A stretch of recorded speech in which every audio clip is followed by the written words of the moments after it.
Greetings, Bragging Rights Football. This is an update regarding roster management. So, there's kind of two concepts to talk about today. The first is the NFL injury designations, which you'll see next year players throughout the season. These are Q, D, O, IR, and IR-R. And basically what these are is the NFL requires teams to give updates on the status of their players, and this is mostly done for gambling purposes, quite honestly, so that players can't deceive other teams about the status of the health of their players coming into a game. And so that trickles into gambling. When people want to bet on a game, they need to know who's likely to play and who's likely to sit out. And then, of course, that trickles into fantasy world in that it also helps you decide which players are going to be available for you when you set your rosters each week. Now, the first and most common designation is Q, which is questionable. And basically, anyone who's not practicing in full will get a questionable designation. Players can show up during the week with questionable designation, and then by the time games roll around on the weekend, they're fully cleared to play, and off they go. Questionable doesn't mean a whole lot other than the player has some kind of nagging injury, and the severity of it is either not fully known or it's changing by the day. They're day to day. The second one, which is almost never used, quite honestly, is D for doubtful. Doubtfuls almost always become outs by game days. Very occasionally, a player who is listed as doubtful does indeed play, but especially if you see a player as questionable early in the week and then later you see the D show up for doubtful, you can almost certainly believe that that player will not play in their next game. Very seldomly you will see it change, but in my experience, it's better to assume that those players will not play. And then the next one is out, which is O on your rosters. And out means that they've officially, the team that is, has officially notified the NFL, who is the one who actually puts out these lists each day, that the player will not play. Once you are listed as out, I don't know of any examples of a player who was listed as out and then ends up playing. And then the final two are basically the same thing for our purposes, but they are IR, which means injured reserve. And generally speaking, if it's just listed as IR, that player is not supposed to play again this season. And IR-R is injured reserve designated to return. That's what the R stands for. And then that player in all likelihood will come back. The thing to know is that any player listed as IR will miss a minimum of 4 games. Now, I will tell you that Yahoo, for their part, because we're really dealing with 3 entities here. We're dealing with the individual teams who do the reporting. They report to the NFL. The NFL puts out the actual lists that the teams have provided to them, and then Yahoo changes their system to reflect what they've heard from the NFL. There are players who are listed as IR who are scheduled to return. So you can't always believe that IR isn't actually IR-R. As far as we're concerned, they work the same way. You don't have to, do anything different for either one. I should also note there's the PUP list, which usually happens before the season. That means that a player is currently not able to practice or perform, physically unable to practice, physically unable to perform. Those players are also basically out temporarily. But sometimes PUPs, you can be on PUP and then you can come off of PUP and start practicing with the team and not be on the team's active roster, but not actually be eligible to play yet either. So that kind of still works like injured reserve. Now, those are the actual designations. As far as how it works on our end, we are beholden to Yahoo's process. Yahoo gets all this information from the NFL. A lot of times you will see in sports media, someone will announce so-and-so is not going to play this week, and you go to your team to move that player, and they're still listed as, say, questionable, and they're not listed IR, they're not listed out.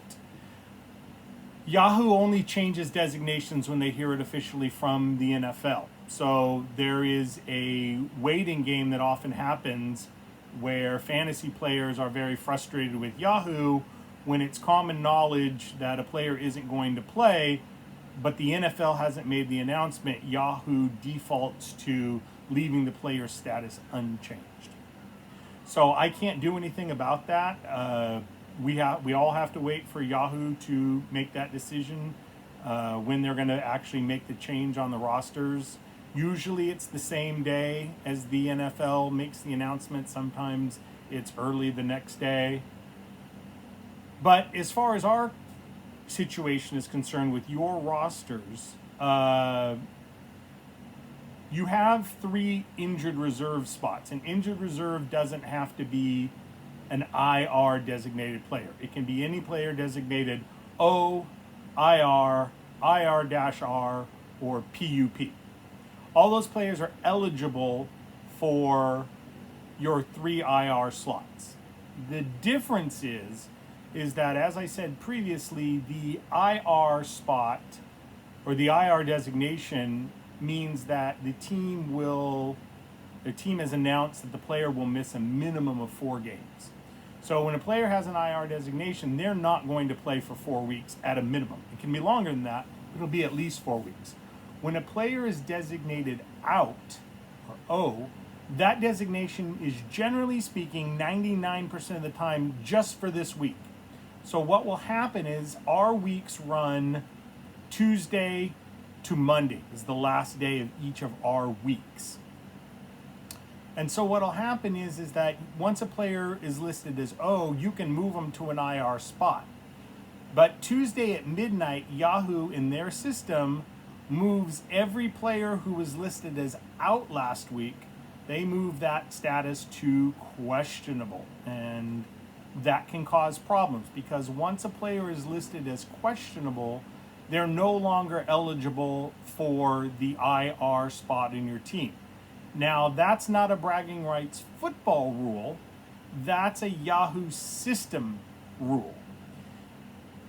And this is where the whole process gets a little complicated. If you look at my roster today, you'll see that I have 3 players in my IR slots, and none of them are IR eligible in Yahoo system. They're all listed as questionable for this week. But I know that it's very likely that 2 of them won't play this week. And the one that may play is no better than 50-50. To move those players to bench spots on my team, I would have to drop 3 players. I don't want to do that until the status of those 3 players is well known.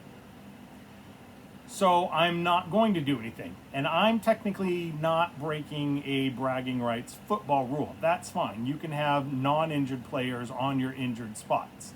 What Yahoo does, though, is if you have players who are currently not eligible as out or IR in an IR spot, you cannot add any new players.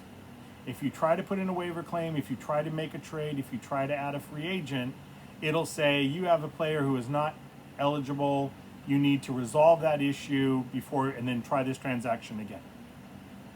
I can't do anything about that. That's a Yahoo rule. This makes it tricky when you move players who are designated as out into an IR spot, because when you do so, you create an extra bench spot. You have a player that was on a bench spot, You move into IR, suddenly you have an open bench spot. You can add another player to that open spot. However, Tuesday at midnight, all those players are now questionable. They're no longer eligible. You either need to drop a corresponding player from your bench and move the injured player out of that slot, or you need to accept the fact that you can't make transactions until those situations are resolved. So that's an important thing to know. But what I don't want you to do is feel like you have to clog your bench with a bunch of players who won't be playing this week. Move those players once they go to out, or if they're IR, move them to your IR, and that allows you to use your bench spots. Now, the other thing that's important to know is that you can, if your bench is full, you can add players who are currently out or IR directly to IR spots without dropping a player. As long as you have an open IR spot at the time, you can add those players without doing a drop. Now, you may be asking, well, why do I care? Why do I want to mess around with any of this? Well, fantasy football is not that different from stock trading. You try to acquire assets cheaply, you try to hold on to them while they raise in value, and then either play them or move them on when their value to you has been maximized.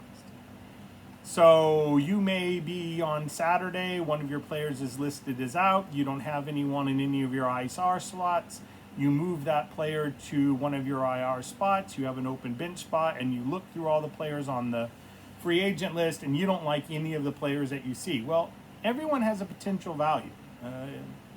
This is where working the waiver wire really comes in. You speculatively add players that you think, if given more of an opportunity, if the player who plays in front of them gets hurt, maybe you add depth players from really good offenses. There's research that needs to go into this, but there's no players that have no value at all. And so you pick it up, and then let's say you pick up the backup to Saquon Barkley. And Saquon Barkley gets hurt, and suddenly you have the Eagles starting running back, and he's playing all the snaps that Saquon Barkley had. So suddenly, out of thin air, you've created some value, and that in and of itself is reason to do this. Anyways, this video is getting a little long, but that's basically it. You can utilize your IR slots any way you feel like it, but to not use them, you're kind of missing out. So I hope that clears things up.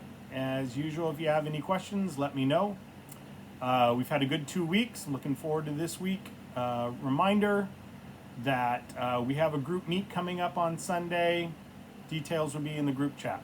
Okay? Thanks a lot, guys. Bye.